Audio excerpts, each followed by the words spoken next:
Solution की तो कोई बात नहीं है। जैसा मैंने बताया है कि जन स्वराज अभियान के शुरुआत में ही ये कहा गया था कि एक इसका महत्वपूर्ण पड़ाव,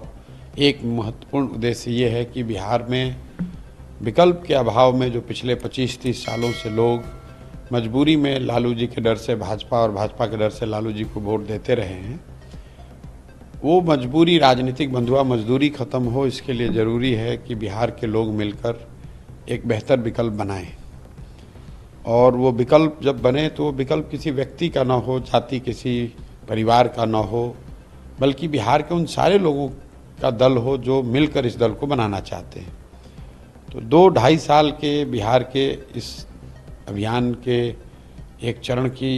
एक तरह से आप समझिए कि समाप्ति हो रही है और उसका प्रतिफल है कि 2 अक्टूबर को बिहार में 1 करोड़ से ज़्यादा लोग मिलकर इस दल का नींव रख रहे हैं। 2 तारीख को दल की घोषणा, औपचारिक घोषणा होगी, दल के नाम की,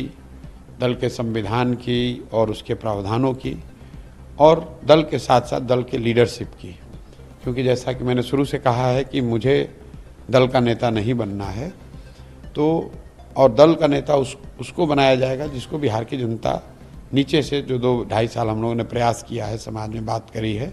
तो जिस किसी को भी समाज ने चुना है, जिस किसी को भी लोगों ने बताया, जिस किसी ने भी समाज में वो परिश्रम पराक्रम काम किया है, उसके आधार पर उनका सिलेक्शन हुआ है। 2 तारीख को आपको दिखेगा कौन लोग चुन कर आए। हमारी भूमिका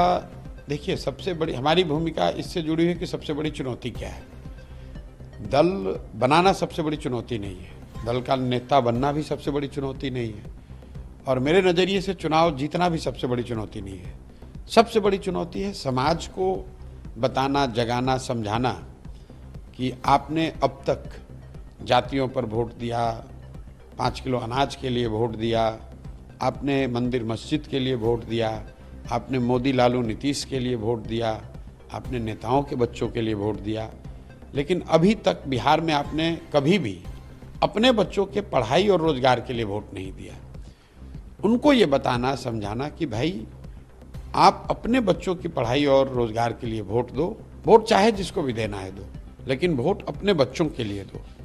तो ये जो जिम्मेवारी मैंने ली है, उसके तहत मैं पैदल गांव-गांव जाता हूं, लोगों को समझाता हूं, और वो यात्रा रुकेगी नहीं। वो यात्रा इलेक्शन से नहीं जुड़ी हुई है, वो बिहार के सुधारने के मेरे संकल्प से जुड़ा हुआ है, और यात्रा तब तक चलती रहेगी जब तक बिहार के लोग ये समझ न लें, बिहार के लोग इस परिकल्पना से जुड़ न जाएं और जुड़कर अपने बच्चों के लिए एक बेहतर व्यवस्था न बना लें। दल बन जाएगा, दल की लीडरशिप आ जाएगी, वो लोग दल को चलाएंगे। मैं जो काम पिछले 2 साल से कर रहा हूँ वही काम आगे करूँगा। मैं अभी